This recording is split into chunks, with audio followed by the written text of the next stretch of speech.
नमस्कार, मैं हूं निवेदिता।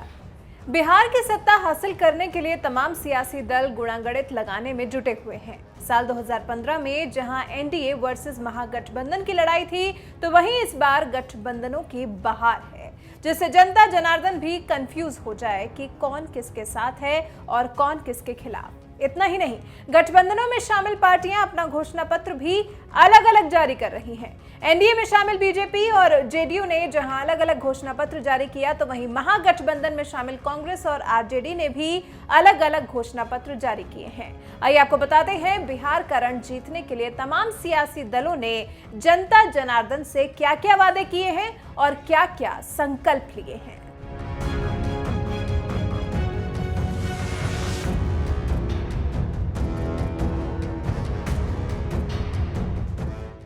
बीजेपी का संकल्प पत्र। सबसे पहले बात करते हैं बीजेपी की, जो नीतीश की जेडीयू और जीतन राम मांझी की हम पार्टी के साथ मिलकर चुनाव लड़ रही है। बीजेपी ने गुरुवार को ही बिहार के लिए अपना संकल्प पत्र जारी किया। वित्त मंत्री निर्मला सीतारमण ने पटना में जो संकल्प पत्र जारी किया है, इसमें 5 लक्ष्य, 1 सूत्र, 11 संकल्प का जिक्र किया गया है, जिसे अगले 5 साल में आत्मनिर्भर बिहार का रोड मैप 2020 से 2025 बताया गया है। इस संकल्प पत्र में बीजेपी ने free corona virus vaccine, 19 lakh रोजगार, 3 लाख नए शिक्षकों की नियुक्ति, मेडिकल, इंजीनियरिंग समेत तमाम तकनीकी शिक्षाएं हिंदी में उपलब्ध कराए जाने का वादा किया है, जिसमें हर नागरिक पॉलिटिकली बहुत ही सेंसिटिव है और इन्फॉर्म्ड भी है। उनको पूरे विषय समझ में आता है और विश्लेषण करते हैं, और उनको ऐसे संकल्प पत्र रिलीज करने में से उनका भरोसा खमाना, if I can use that word, to get their भरोसा इतना आसान नहीं है। मगर भरोसा को आधार रखते हुए एक संकल्प पत्र भारतीय जनता पार्टी रिलीज कर पा रही है, इसीलिए रिलीज कर पा रही है कि हर एक जो संकल्प पत्र के द्वारा दिया गया प्रॉमिस को हमने पूरे करवाए। जेडीयू का घोषणा पत्र। नीतीश कुमार की जेडीयू भले बीजेपी के साथ चुनाव लड़ रही हो, लेकिन उसने बिहार चुनाव के लिए अपना अलग से घोषणा पत्र जारी किया है, जिसमें जेडीयू ने बिहार की जनता से वादा किया है कि 12वीं पास करने के बाद उच्च स्तर की शिक्षा के लिए जेडीयू अविवाहित युवतियों को 25,000 रुपए और स्नातक होने पर महिलाओं को 50,000 रुपए की आर्थिक मदद देगी। महिलाओं को उद्योग में बढ़ावा देने के लिए जेडीयू विशेष योजना के तहत उनके उद्यमों की परियोजना लागत का 50% या अधिकतम 5 लाख का अनुदान देगी। साथ ही अधिकतम 5 लाख का ब्याज मुक्त लोन भी देने का वादा किया गया है। युवाओं को जेडीयू युवा शक्ति बिहार की प्रगति कार्यक्रम के तहत युवाओं को और बेहतर तकनीक प्रशिक्षण की व्यवस्था की जाएगी और साथ ही उद्यमिता को और बढ़ावा दिया जाएगा। कांग्रेस के चुनावी वादे। लालू की आरजेडी के सहारे बिहार की सत्ता हासिल करने का ख्वाब देख रही कांग्रेस ने भी अपना अलग से घोषणा पत्र जारी किया है। इस घोषणा पत्र में कांग्रेस कई बड़े बड़े वादे कर रही है। कांग्रेस ने कहा है कि अगर वो सत्ता में आएगी तो 10 लाख नौकरी, किसानों की कर्ज माफी, बिजली बिल में 50% छूट, 1,500 रुपए बेरोजगारी भत्ता तो देगी ही, साथ में मोदी सरकार ने जो 3 किसान कानून पास कराए हैं, उन्हें भी खत्म करने का वादा किया गया है। कांग्रेस किसानों की कर्ज माफी का वादा कर इससे पहले मध्य प्रदेश और छत्तीसगढ़ में भी सत्ता हासिल कर चुकी है।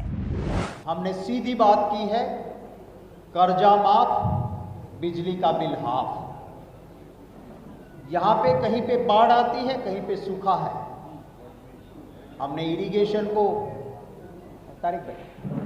हमने इरिगेशन की बढ़ोतरी की बात की है। हमने कोशिश की है कि इस बदलाव पत्र में जो किसान अपनी मेहनत पसीने की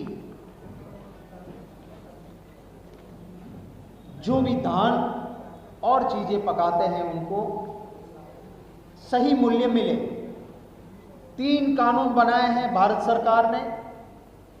हमारी सरकार बनने पे वो काले कानून जो किसानों का शोषण करेंगे, उन कानूनों को हमारी सरकार यहाँ का कानून लाके, जैसे पंजाब ने किया, हम भी इन कानूनों को खारिज करेंगे। लालू की पार्टी के वादे। कांग्रेस के साथ चुनाव लड़ रही लालू यादव की आरजेडी ने भी पहले चरण के चुनाव से पहले जनता के बीच चुनावी वादों से भरा अपना घोषणा पत्र जारी कर दिया है। तेजस्वी यादव के नेतृत्व में चुनाव लड़ रही आरजेडी ने अपना घोषणा पत्र जारी कर बिहार की जनता से वादा किया है कि अगर महागठबंधन सत्ता में आता है तो उनकी सरकार की पहली कैबिनेट में युवाओं को 10 लाख नौकरी देने का फैसला लिया जाएगा। सरकारी नौकरियों में बहाली के लिए उनसे कोई शुल्क नहीं लिया जाएगा। संविदा प्रथा को खत्म कर नियोजित शिक्षकों को स्थायी करने के साथ समान काम समान वेतन की नीति पर अमल किया जाएगा। सभी विभाग में निजीकरण भी खत्म किया जाएगा। साथ ही स्थायी और नियमित नौकरी की व्यवस्था भी की जाएगी। मनरेगा के तहत आरजेडी प्रति परिवार की बजाय प्रति व्यक्ति को काम देने का प्रावधान करेगी और कार्य दिवस को 100 से 200 दिन किया जाएगा। ये हम लोगों का प्रण है, प्रण हमारा संकल्प बदलाव का, जो कि सच होने वाला है। इसमें काफ़ी डिटेलिंग और काफ़ी विस्तार रूप हर एक क्षेत्र को लेकर के हर एक चीज़ों का ध्यान रखने का काम किया है, जिससे हम वाकई में बिहार को खुशहाल, बेहतर, समृद्ध बना सकते हैं। और हमने मुद्दों की बात की है और पहले भी हमने कहा था, जैसे कि सभी विषयों में रोजगार, कृषि, उद्योग, शिक्षा, रोजगार, महिला सशक्तिकरण और परिवार कल्याण, स्मार्ट गांव, खासतौर पे यहाँ स्मार्ट गांव का जिक्र किया गया है। स्वयं सहायता समूह के बारे में है, पंचायती राज संस्थान के बारे में है, सामुदायिक विकास और गरीबी उन्मूलन के बारे में है, पशुपालन एवं मत्स्य पालन के बारे में है, स्वास्थ्य सेवाएं के बारे में है, सरकारी सेवा से जुड़े हुए मुद्दे हैं, बिहार की सांस्कृतिक विरासत और रचनात्मक उद्योग के बारे में इसमें है, खेल नीति हमारी क्या रहेगी इसमें विस्तार रूप से दिया गया है, आधारभूत संरचनात्मक विकास के बारे में इसमें जिक्र किया गया है, जलवायु परिवर्तन से संबंधित हमारी जो प्रतिबद्धताएं हैं, ये सारे लगभग जो हैं